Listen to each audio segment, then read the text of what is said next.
喺我身邊咧就係阿 Ronnie， 2024年嘅9月咧，佢個直腸咧係發覺係有一啲嘅有一嚿嘢一個息肉。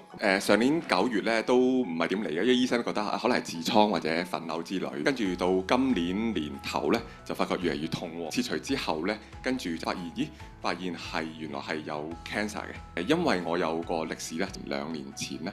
咁都曾經係有即係都係直腸嘅，只不過直腸嘅唔同部位係有 cancer。咁佢嘅建議咧就係要將成條腸咧就切咗去。咁 that means 咧就要掛袋，即係要一世咧就要掛個人造肛門喺個肚度。咁嗰陣時咧就應該有位朋友舊朋友啦，介紹咗佢嚟Healing Rooms。接受祈禱嘅喎，係啦，第一次我都好記得咧，就係3月28號，因為嗰時我 explore 唔同 alternatives 嘅，乜都去睇自然療法，乜都得嘅，因為我係冇Christian 信仰嗰陣時，咁但係 OK 我都 open minded 咁啊，咁佢叫我攤開雙手，由頭到腳咧，好似有啲我唔知係咪叫暖流啊，定係好似 waterfall， 即係由頭咁樣貫穿到腳嘅。我就突然間咧完全 out of control 咁樣爆喊，但係其實咧我係超過20年係未喊過嘅。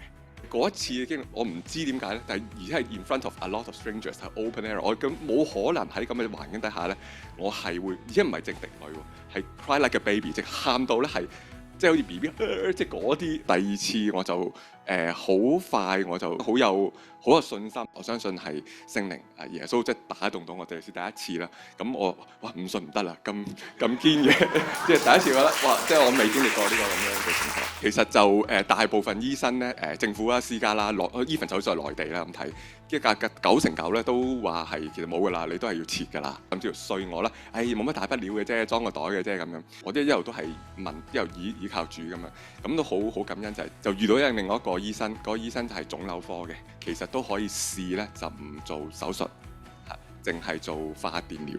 咁做電療之前咧，需要做一個 MRI 嘅，咁做完個報告一提 confirm 係有事嘅，咁我就 go ahead 就做一個25次電療加化療同步進行嘅一個療程。我個 side effect 咧，電療 side effect 就係會去廁所會有血啦，每次都會痛啦，一日去4-5次，咁每次咧都係一個折磨嚟。我每次痛咧都係依靠耶穌，我都一路係 pray， 係好有 power 啦。